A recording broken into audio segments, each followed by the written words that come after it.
এর ভিডিওটা হয়ে গেছে, স্কিপ করে গেছে। তো দেখো এতগুলো কিন্তু পকোড়া ভাজা হয়ে গেছে, জন্য লাস্ট আছে সেটা তোমাদের সাথে শেয়ার করছি।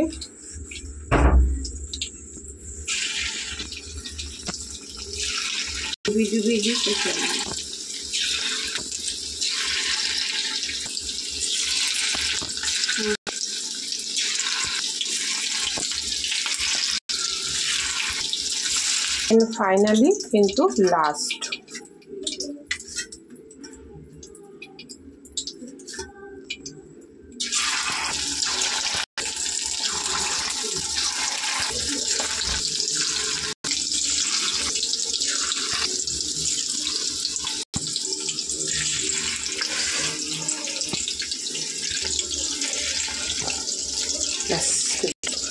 আমার কিন্তু চিকেন পকোড়া সব দেয়া হয়ে গেছে তেলে, নেই দেখতেই পাচ্ছ। দেখো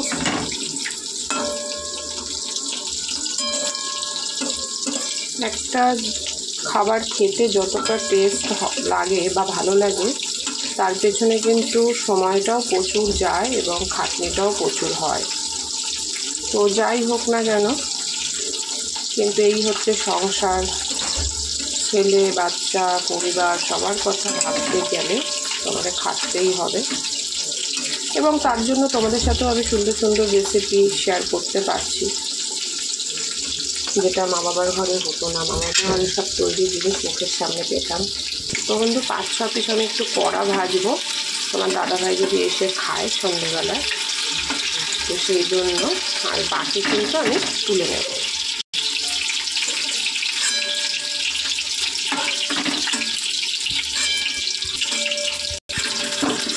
তো ডান, এইটুকুটা একটু কড়া ভাজবো, তারপরে তুলবো। তো চলো, তোমার দাদা ভাইয়ের জন্য এটা খাবে, তো এগুলো একটু ভালোভাবে ভাজা হয়ে গেছে, তুলে নিচ্ছি।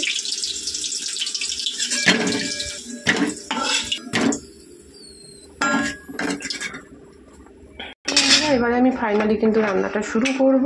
সেটা হচ্ছে এই সামান্য এর মধ্যে একটুখানি তেল দেবো। তেল আছে, বেশি দেব না।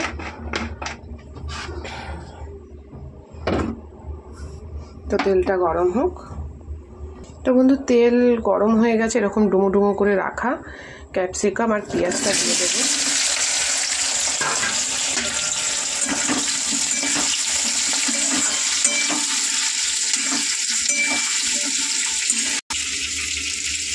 একটু লবণ দেবো।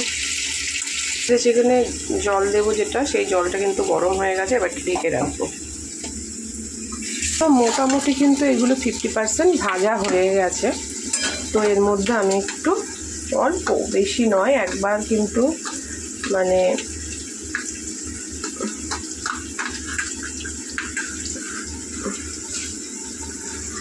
আদা একবার কিন্তু ওর মধ্যে দেয়া আছে, তার জন্য একদম অল্প একটু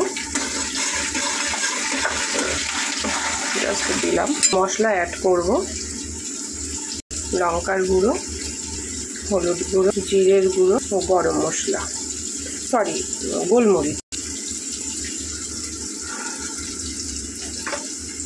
এবার ভালো করে কিন্তু এটা নাড়াচাড়া করে নেব। দেখতে পাচ্ছ কালার কিন্তু এখনই অলরেডি চেঞ্জ হয়ে গেছে।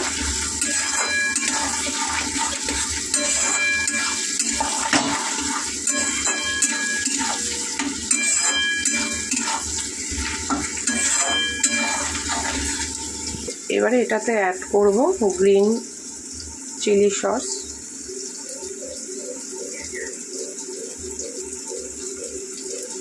যেহেতু এটা চিকেন তাই পরিমাণটা একটু বেশিই লাগবে।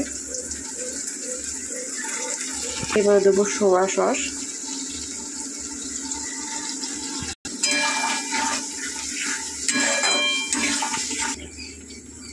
এবারে কিন্তু মেন যেটা ছাড়া চিলি চিকেন অসম্পূর্ণ, সেটা হচ্ছে টমেটো সস।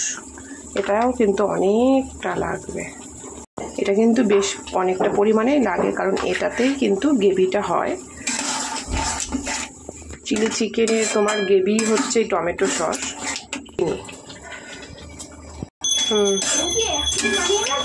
কি?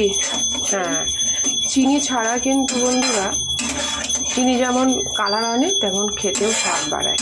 আর চিলি চিকেনের চিনিটাও কিন্তু তেমন মাস্ট।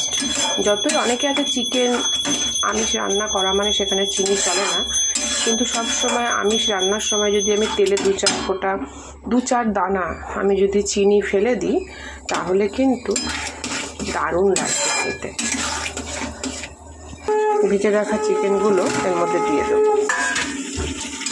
দেখো কত সুন্দর কালার এসেছে। কি বন্ধুরা, এসেছে তো রেস্টুরেন্টের মতন চিলি চিকেন? তোমরাই বলো। তাই ঝটপট যদি আমার রেসিপিগুলো তোমরা পেতে চাও অবশ্যই আমার চ্যানেলটাকে সাবস্ক্রাইব করে আমার ভিডিওগুলো তোমরা দেখতে পারো। বন্ধুরা, আমার কিন্তু এটা ভালো করে বেশ হয়ে গেছে, দেখতেই পাচ্ছ। কিন্তু এটাতে একটু জল দেবো। অনেকে আছে কর্নফ্লাওয়ার বা ময়দা গুলে দিয়ে দেয় যাতে জিনিসটা একটুখানি ভারী ভারী হয়, কিন্তু আমি সেগুলো ইউজ করব না। আমি প্রপারলি যেটা সেটাই করব, আমি আর কিছু ইউজ করব না। তো দেখো জল দিলাম। আমি কিন্তু এখানেও গরম জল ব্যবহার করেছি। আমি গরম জলটাই বলবো দেবে, তাহলে কিন্তু স্বাদ দ্বিগুণ হয়ে যাবে। এই যে এই জলটা শুকাবে। আর আমার কিন্তু চিকেনের যেগুলো সেগুলোও কিন্তু একদম পাতলা কোটেন দেওয়া রয়েছে। গ্যাট গ্যাট করবে ময়দা বা কর্নফ্লাওয়ারের, সেটা একদমই নয়। তোমাদেরকে একটা ভেঙে দেখিয়ে দেবো, চলো। তো দেখতেই পাচ্ছ এটা ভালোভাবে হবে। আর এটা আমি একটু ঝোল রাখবো, কারণ খাওয়ার আগে ভালো করে ঝোলটা টেনে তারপরে খেতে দেবো। তখনও গরম গরম থাকবে চিলি চিকেনটা। পকোড়াটা শেয়ার করছি। দেখো আমার মানে ওপরের কোটেনটা কত কম দেয়া, মানে তোমাদেরকে ভেঙে দেখিয়ে দিচ্ছি, ঠিক আছে? দেখো একদমই কিন্তু পুর বেশি নেই, দেখতেই পাচ্ছ। তাতে স্বাদটাও ভালো হয়, সেই জন্যই আমি এটা করেছি। এটা কিন্তু না মানে নামাবো যখন, এখন যেহেতু নামাবো না, খাওয়ার সময় আর একবার গরম করে নামাবো, তো তখন প্লেট সার্ভের সময় তোমাদেরকে দেখিয়ে দেবো। তো চলো, এই রেসিপিটা যদি ভালো লাগে অবশ্যই লাইক কমেন্ট শেয়ার করো বেশি বেশি করে। আর হচ্ছে তোমরা চাইলেও কিন্তু বাড়িতে ট্রাই করতে পারো। তো চলো, আবারও ফিরে আসবো একটা নতুন দুর্দান্ত একটা ভিডিও নিয়ে। তো এখনকার মতন এই পর্যন্ত, বাই বাই।